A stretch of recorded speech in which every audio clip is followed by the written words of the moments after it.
to another episode. Hey everybody, it's Jeff. Welcome to another episode. Hey everybody, it's Jeff. Welcome to another episode of Stay Rad Wine Blog TV. Thought I'd just do a quick episode on this Saturday afternoon. It's starting to get chilly outside, but the sun was shining today, and so I am actually in the process of roasting a chicken out on my grill in the backyard right now. But I thought it'd be a good idea just to pop in and open up this Côte de Rhônes Villages right here from Cave de Monterel.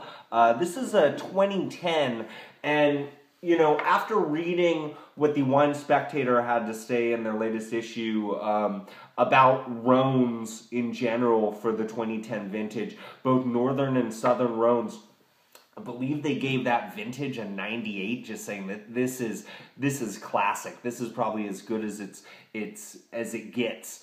You know, and so I thought it'd be a good idea for me to start kind of diving into these different Rhone wines. And I thought before laying down some big bucks on like a killer Chateauneuf de Pape or Gigondas or you know, a Hermitage or something like that, I thought instead I'd just start with something small. I was looking around in Bevmo, and this Côte de Rhônes Villages caught my eye. When we talk about Côte de Rhônes Villages, it's kind of like a tier above your standard Côte de Rhônes. Normally when we're looking at these wines, it's some sort of blend of Grenache and Syrah and just, you know, other red wines that are grown in the region like Cinsault or Mourvedre, something like that.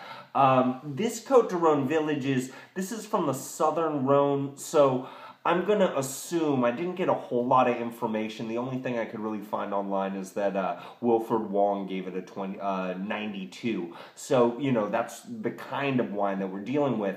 We're going to assume if it's Southern Rhone that it's primarily Grenache, but there are going to be some other things blended in there. And as we pour this into the glass, I am getting like a nice purplish kind of color, which I am liking. From the things that I've seen so far, just on this wine in particular, they are suggesting that you'll hold on to this till about 2013 to let it mature, but what the heck, it was like $16 at Bevmo, so, you know, if it really is stellar, and if it does look like, you know, it could use a couple years of cellaring, you know, I'd probably one that I'm not afraid to buy another bottle and stash away. But again, like a purplish type of burgundy color here. The nose, it's kind of flinty. There's some good rocks, some good minerality. I'm getting like some nice,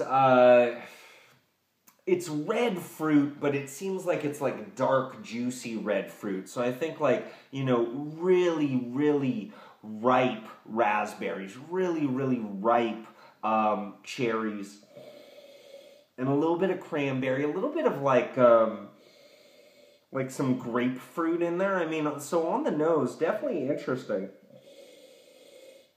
A little earthy, a little mushroomy. Definitely intriguing here. Let's see how it goes on the palate.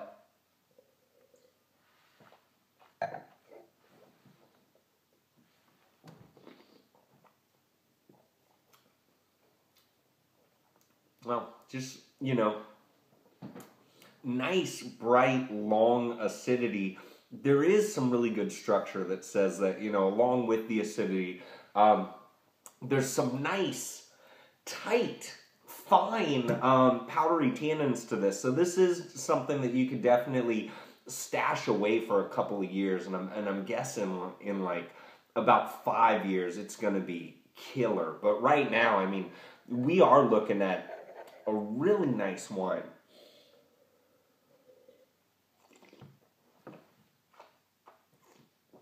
You know, again, I am getting like this, there's like this leathery cranberry, grapefruit type of thing. That grapefruit's coming back, you know, to go along with that, well, giving it that good acidity, and then also those nice powdery tannins, really good structure. I mean, this is not your I'm going to open this up on a weeknight with just a pizza type of Cote de Rhone, although I think it would go well with that. I mean, this is definitely, barbecue. I'm thinking chicken. I'm thinking ribs.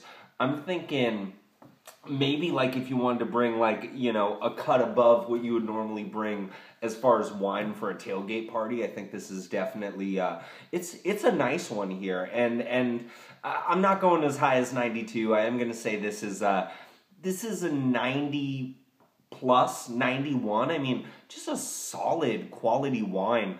I'm also thinking, this is definitely holiday to me. This is definitely festive. This is definitely a crowd pleaser at Thanksgiving.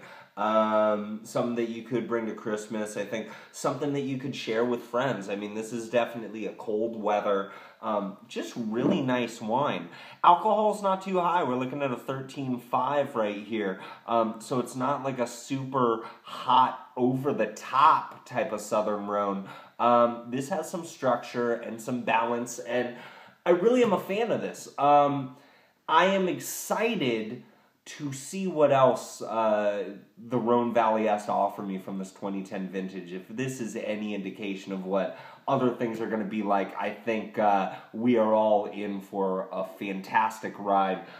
Do let me know if you've tried this or if you've tried any of the 2010 Cote de Rhones that have come out. I know they're probably about half of the houses have probably released their stuff, and so we are going to have a lot more of these 2010 Rhones flooding the market very soon. Let me know what you think. I'd love to see your tasting notes below.